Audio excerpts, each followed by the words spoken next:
That's my seat. I called ahead. Get up, now. The shrill demand cut through the Iron Skillet Cafe like a blade, slicing across the gentle murmur of forks against plates and the clink of mugs meeting saucers. Every head turned. Conversations stopped mid-sentence. A single sugar packet tumbled from a diner's hand and landed soundlessly on the laminate floor. Chelsea Monroe stood rigid at the center of it all, tailored blazer crisp, phone clenched in one fist, fury flaring in the other. Her perfectly straightened hair bounced as she leaned over the booth. Her finger jabbed inches from the face of an old man who had not yet looked up. He sat still, an island of calm in a storm no one else had seen coming. "I said move!" she shouted again, now louder, voice bouncing off wood-paneled walls and into the stillness of stunned witnesses. Albert Rogers looked up, slowly. His expression wasn't anger nor surprise, just quiet, measured dignity. His hands rested on the edge of a coffee cup, and beside it sat a folded paper napkin with a bite of toast untouched. "I've sat here every Saturday for 20 years, he said softly. His voice carried, not because it was loud, but because the rest of the world had fallen so completely silent. Chelsea scoffed, as if the sentence itself were a personal offense. She pointed again. "I don't care who you are or what sob story you've got. You can finish your eggs somewhere else," a child whispered. "Why is she yelling?" Her mother didn't answer, only reached across the booth to hold the child's hand. The waitress behind the counter froze, coffee pot suspended in midair, lips parted but silent. Somewhere, a phone buzzed quietly against a tabletop. Albert didn't flinch. He didn't argue. His eyes, pale, steady, lined by the years, simply studied the woman standing over him. The sunlight caught the gold-stitched letters on his cap. United States Army veteran. Still, no one moved. No one spoke. But from the far corner of the cafe, a man in grease-stained overalls slowly set down his sandwich. His eyes narrowed. His stool creaked as he rose. And somewhere outside, the wind shifted. The American flag above the door stirred just enough to catch the morning light. Something was changing. The morning began the same way it had for decades, not with noise, but with stillness. Albert Rogers rose at dawn. The light coming through the lace curtain in his small bedroom was thin, soft, the kind of light that doesn't disturb, but simply invites the day to begin. His back ached, as always. Not sharp pain, just the steady, dull reminder that he had walked too many miles with too much weight on his shoulders. Some of it literal, most of it not.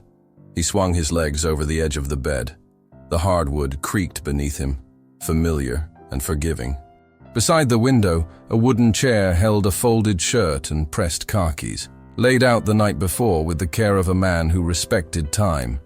He moved slowly, but not weakly. He had learned long ago that speed wasn't always strength. He took the time to make the bed, smoothing the blanket twice. Then, as he did every morning, he reached for the framed photograph on the dresser. It was worn at the edges, the silver frame slightly tarnished. A woman's smile looked out at him, kind, warm, wise. Maggie, his wife, his partner through war and peace. Gone 10 years now, and somehow not gone at all. "Morning, sweetheart," he said quietly, tapping the glass. "Sky's clear today. Think it's gonna be a good one." He took the photo with him to the kitchen and placed it beside the second coffee mug he still filled out of habit.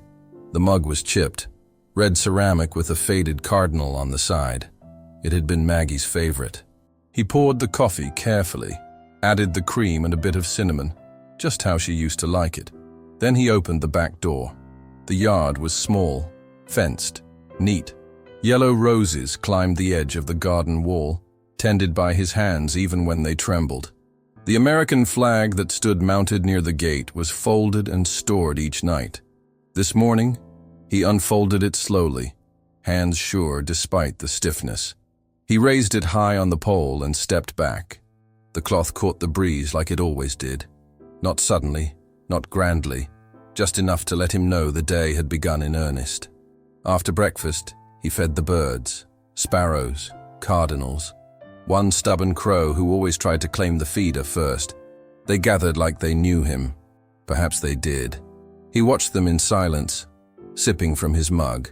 He had never been much for speaking aloud when no one was listening, but today he did. "Saturday," he said. "You know what that means." The walk to the cafe was less than a mile, but he gave himself time, 35 minutes exactly, to walk at the pace his bones allowed. The cane he used had been a gift from his granddaughter, carved with small notches that marked places he had lived: Fort Benning, Seoul, San Antonio, and finally here, a quiet Midwestern town that offered just enough peace for a man who had seen the opposite. Along the way, he passed the old church where he had once taught Sunday school. He nodded to a man unlocking the barber shop, though the man didn't return the gesture.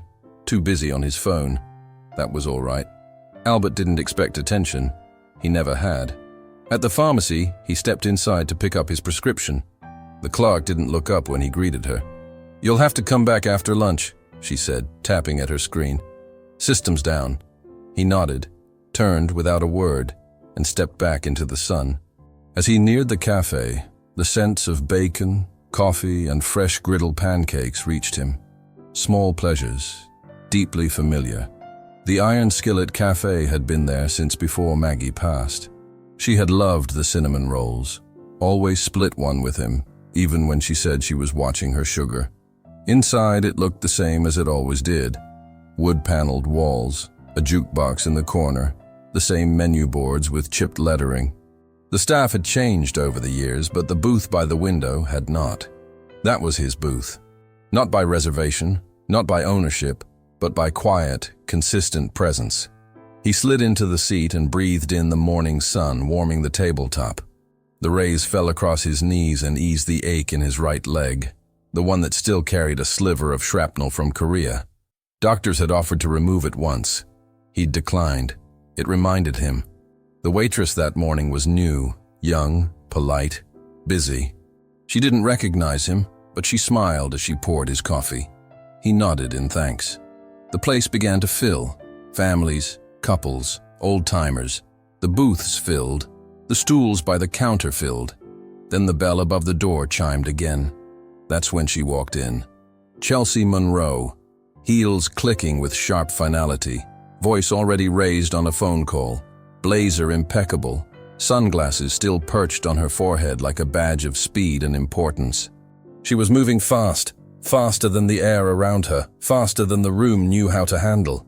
She stood in the center for a moment, scanning the booths. Her eyes landed on Albert's seat, the sunlit booth by the window. Her lips thinned. Then she marched forward. Albert didn't see her at first. He was stirring a bit of sugar into his cup. The spoon clicked softly against the ceramic, rhythm even. When she reached the edge of the booth, her voice raised without warning. And what came next would bring the cafe, and the town, to a halt. Chelsea's hand hovered in midair, her phone screen still glowing in her palm. She had ended her call moments earlier, not with a goodbye, but with a sharp exhale of frustration and a firm, "Handle it yourself." The cafe had been the one oasis on her morning schedule, a spot she had been told to visit by a local colleague. Great food, window booths. Ask ahead, they'll hold it for you. She had called. She had been told it was fine. She assumed that meant it would be waiting. Instead, what she found was an old man slowly lifting a spoon to his lips, seated in what she now considered her space. And now he was talking back. "I've sat here every Saturday for 20 years. He said it like it mattered, like it meant something. Chelsea blinked. Once, twice. She hadn't prepared for this. She had prepared for spreadsheets, for slide decks, for high-stakes negotiation, but not for this. Not for the strange sense of discomfort rising in her throat, disguised, poorly, as anger. She slammed her palm flat on the table. "No, we are not doing this today. You can finish your eggs somewhere else. I don't care if you're a regular or the mayor. This is my seat now." Her voice echoed sharply. The acoustics of the cafe, usually cozy, filled with the clink of silverware and soft conversation, now turned hostile under her tone. The walls seemed to lean in closer. Albert placed his spoon down, gently.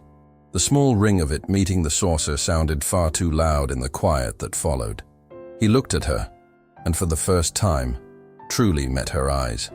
There was no fear there, no anger, just a kind of sadness, a quiet resignation worn smooth by years of understanding how little the world remembered. "I'll move, if you need it that badly," he said. The words were kind, but they landed like a challenge. Chelsea flinched, as though something about his calmness irritated her more than defiance would have. She looked around. No one was laughing. No one was supporting her. Yet no one was stopping her either. The waitress stood frozen behind the counter, coffee pot still in hand. The other tables sat in varying degrees of tension, watching, unsure, unwilling to make the first move. "Unbelievable," Chelsea muttered, more to the room than to him. "Everywhere I go, people just act like the world owes them something." Albert's hand trembled slightly as he reached for his coffee. It wasn't from fear. It was from age. The movement was practiced, careful, but his grip missed the handle.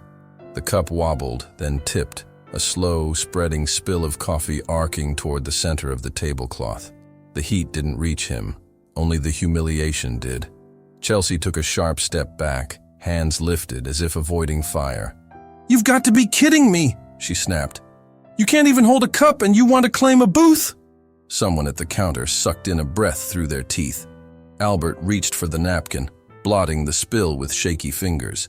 His knuckles, pale and rigid, moved with stubborn determination. "I'm sorry," he said quietly. "I didn't mean to make a mess." The silence in the room grew heavier. Not loud, not violent, just thick with discomfort, the way air grows heavy before a storm. At the back, the door to the kitchen swung open briefly, revealing a flash of the cook's apron. But the manager didn't appear. The door swung shut again, and Chelsea, for a moment, seemed to realize she had gone too far. But the realization didn't bring humility. It brought defense. "You know what? I'm not doing this," she barked. "I'm not going to be the villain in some sob story about a poor old guy and his coffee. I'm just trying to eat breakfast. That's not a crime." A few tables away, a teenager lowered her phone, having just finished recording the last few minutes. Her face was pale, conflicted. She didn't speak. A child, no older than 7, sat with his family near the window. He turned to his mother and whispered something inaudible. The mother didn't answer. She only placed her hand on her son's shoulder and held it there. And then, quietly, from a booth near the jukebox, a man stood. He was broad-shouldered, with the worn blue uniform shirt of a local auto shop and a name patch reading Rick. His hands were stained with grease. His expression was not angry but tired, the kind of tired that comes from watching too much wrong unfold in slow motion. He exhaled through his nose. "Ma'am," he said, voice low but firm. "That's enough." The words didn't shout. They didn't accuse, but they carried the weight of a line being drawn. Chelsea turned to face him, startled. For the first time, she looked around and saw what she had missed. The stillness, the silence, the way everyone was watching not her but the man she had tried to push out of place. She straightened her jacket and scoffed. "What? Now you're going to lecture me too? Over a booth?" Rick didn't move. His arms hung loose by his sides. His gaze didn't waver.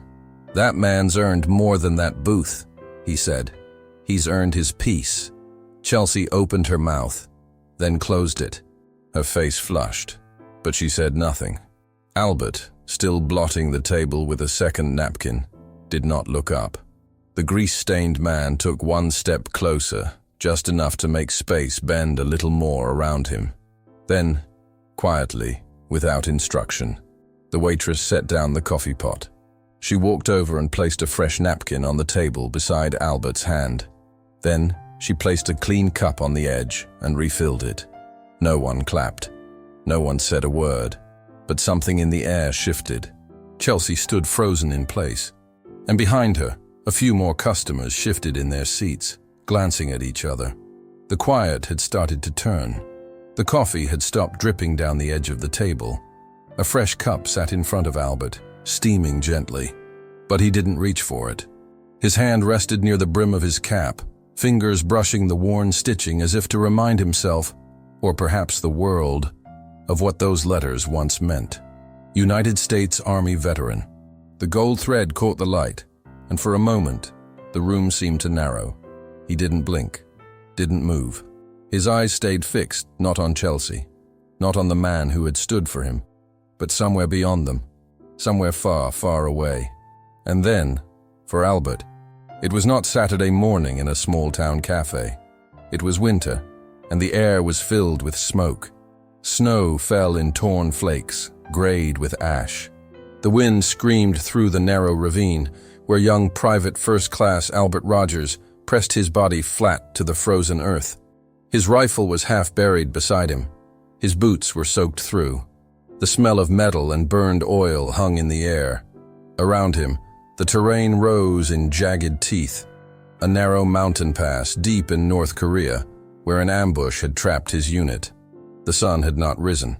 Or perhaps it had. The sky was too thick with smoke and powder to tell. He could barely hear his own breath over the distant hammering of enemy fire. A voice crackled through the frost-bitten radio near his elbow, barely working, barely audible. "Medevac down, no way out, reinforcements hours off, hold position." But Albert wasn't thinking about holding. He was looking ahead, just beyond a shattered wall of frost-covered rubble, where a motionless figure lay half-buried in snow.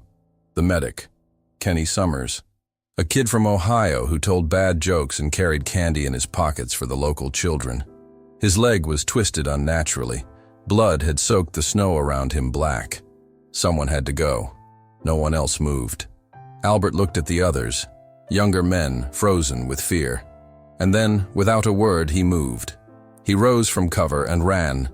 Bullets tore into the earth around him. One struck a rock to his left, shards of stone ripping across his cheek. Another clipped the fabric of his sleeve, but he didn't stop. He reached Kenny and dropped to his knees, snow biting through his uniform. He pressed his hand against the wound, muttering prayers he hadn't said since he was 10. "You're not done yet," he growled. "You hear me? We're both going home." Kenny coughed blood. His eyes fluttered open. Albert didn't give him time to speak. He threw Kenny's arm around his shoulders, locked his hands beneath his knees, and began to drag. Every inch was agony. The slope was steep, and the snow had become slick with ice and gunfire. He could barely see, eyes stinging, sweat freezing against his skin. Halfway back to the ridge, a burst of fire cracked too close. Something hot slammed into his thigh. He buckled, dropped to one knee. The pain was blinding, white, alive, but he didn't stop.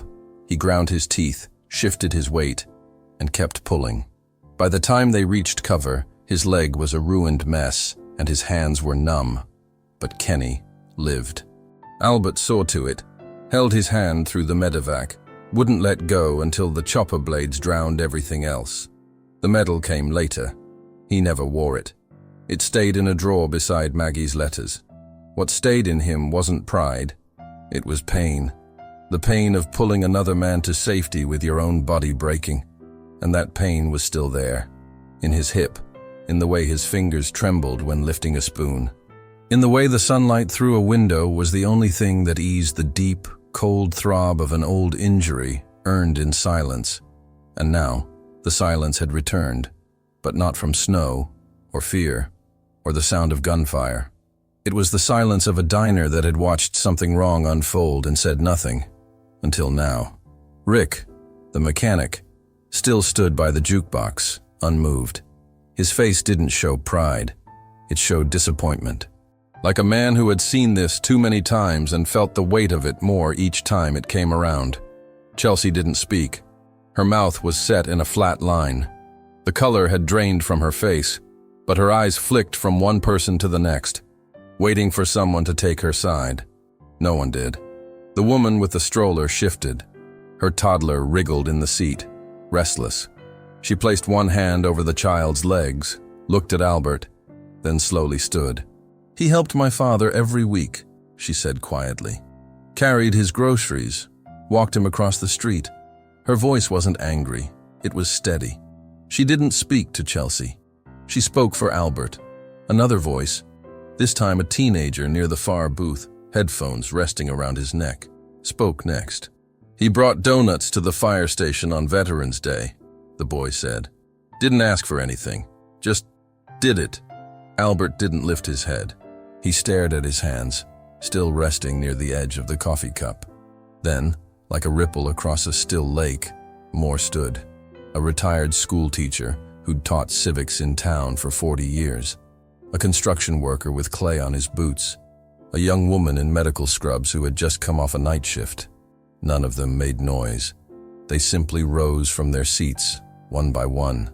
No slogans, no chants. Just stillness. The power of presence. Chelsea took a half step back. "You're all nuts," she muttered. "I didn't do anything wrong." The silence answered her. And Albert, for the first time since she had shouted, lifted his eyes and looked around. Not with surprise, not with pride, with something deeper, recognition. The booths had emptied not with protest, but with quiet decision. In the space between Chelsea's breath and Albert's gaze, something had shifted. Not an uproar, not a reckoning, something gentler, heavier. The kind of shift that settles over a room like dust in sunbeams. Slow and undeniable.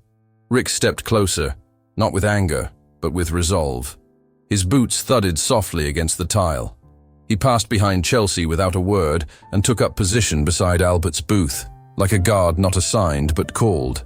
Then came another figure, an older man with a cane, dressed in a worn cardigan and carrying a folded newspaper under one arm. He moved slowly, wincing with each step, but when he reached the booth, he stood tall. "I served with his brother," he said, not loudly. "In Nam, Albert used to drive 3 hours just to visit his grave every Memorial Day." A waitress, no more than 19, who had until now hovered behind the counter, set down her coffee pot and approached the table. Her hands trembled slightly as she placed a small plate beside the coffee. A cinnamon roll. Warmed. "He never orders it," she said, almost apologetically. "But his wife used to." Albert looked up at her, startled. Her smile was shy, but her eyes glistened. One by one, people moved. The couple by the window set their forks down. The teenage boy with the phone stood and slipped it into his jacket.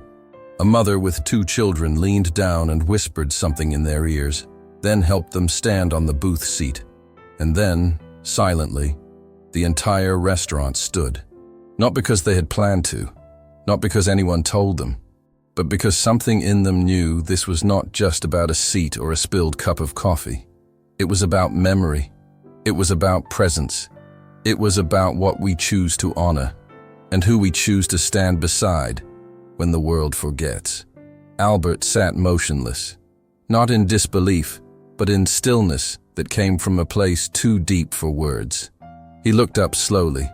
His eyes swept across the room, and what he saw wasn't pity, it was reverence.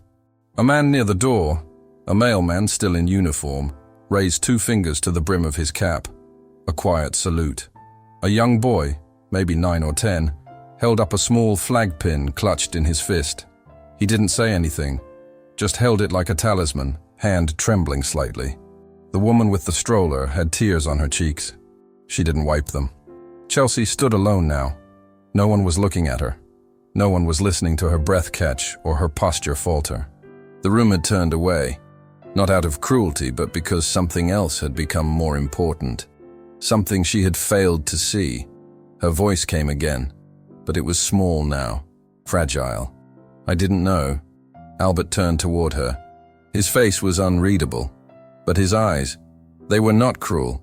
They were simply tired. "You didn't ask," he said. Chelsea opened her mouth, then closed it.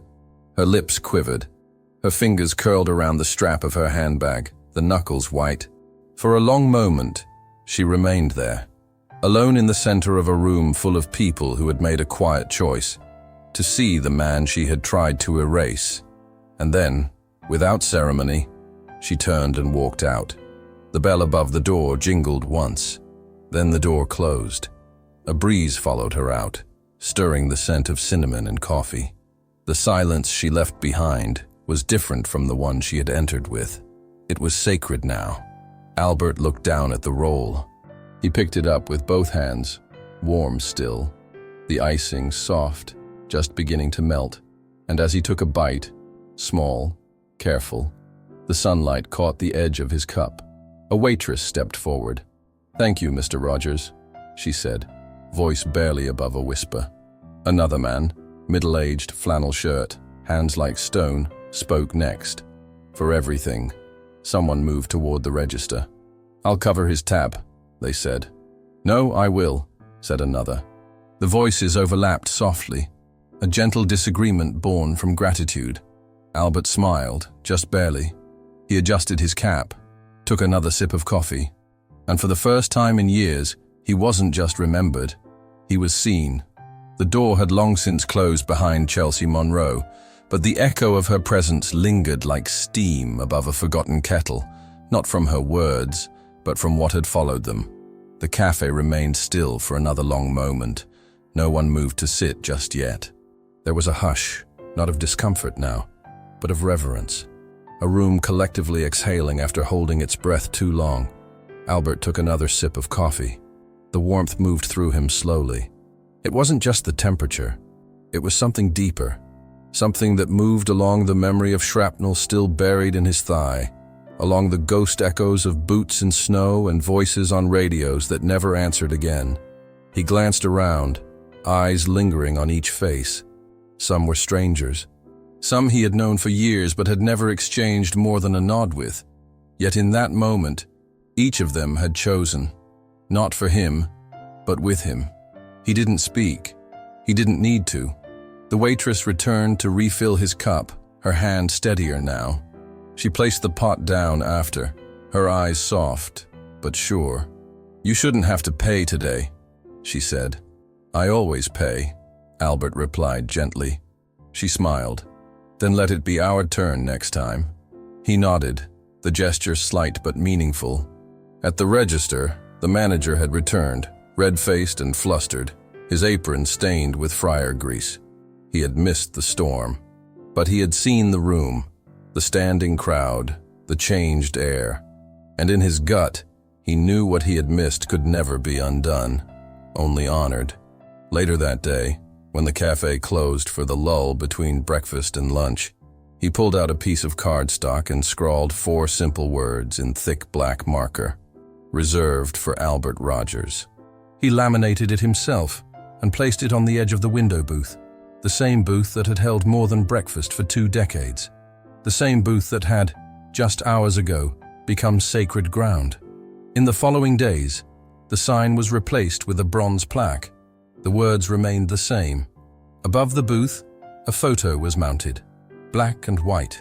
Young Albert, fresh-faced, strong-jawed, in uniform. The image was old, its corners curling, but the pride in the posture was ageless. The story spread quietly, not viral, not flashy, just whispered between neighbors, posted once in the town paper.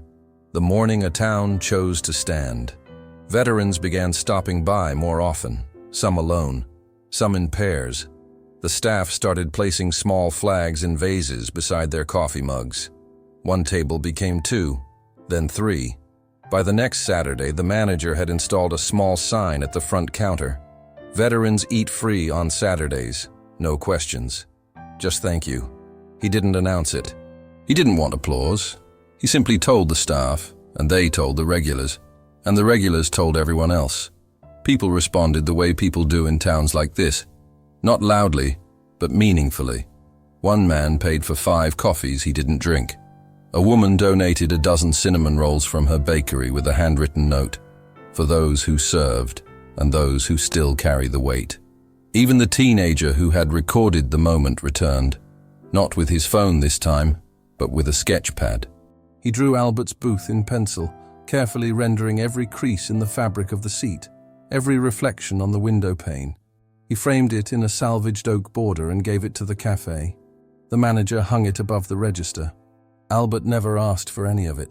He never lingered longer than usual, never spoke of what had happened, but something in the way he walked changed. Not faster, not younger, just lighter. And Chelsea. Her name faded from the cafe's memory in days. Not out of cruelty, but because the town had no reason to remember what she took, only what they chose to give. But she didn't forget.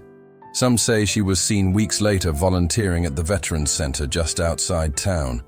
Quiet, eyes down, never asking for attention.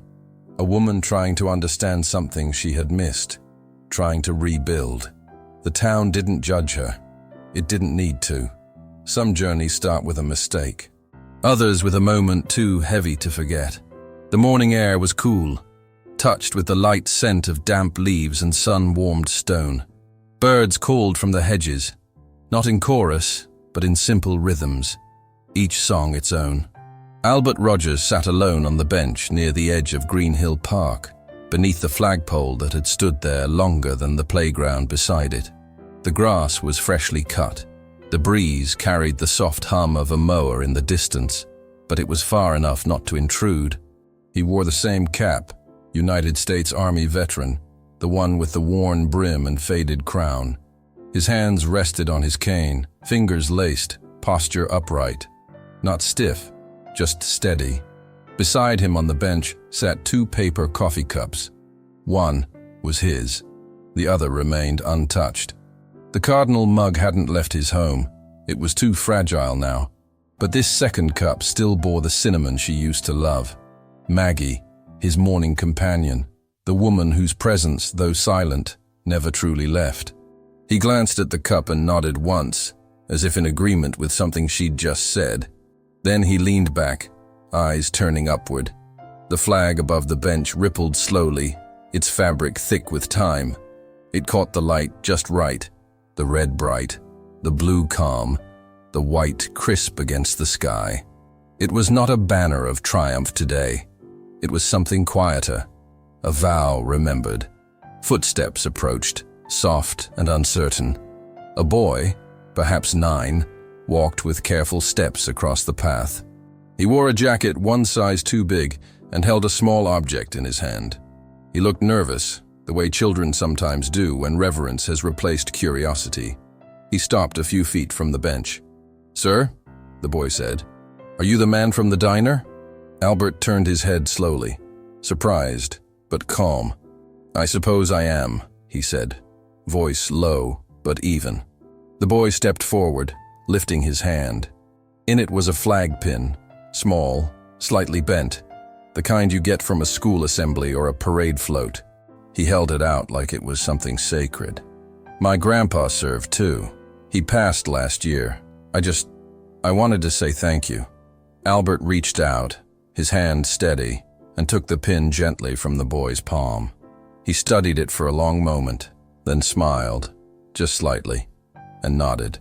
"Thank you for remembering," he said. The boy nodded once, quickly, then turned and jogged back to where his mother waited under a maple tree. Albert sat still a while longer. The breeze passed again. He looked to the sky. "You were right, Maggie," he murmured. It was a good day. He finished his coffee in silence, and when he rose, he left the second cup where it was. Still warm, still full, still waiting. As he walked away, his cane tapped gently on the stone path. The flag above him danced again, catching the rising sun. And somewhere, in the quiet places where dignity lives and honor endures, the world stood a little taller. Today, we remember, always forward. If stories like this resonate with your heart, like and subscribe for more untold moments of honor and kindness.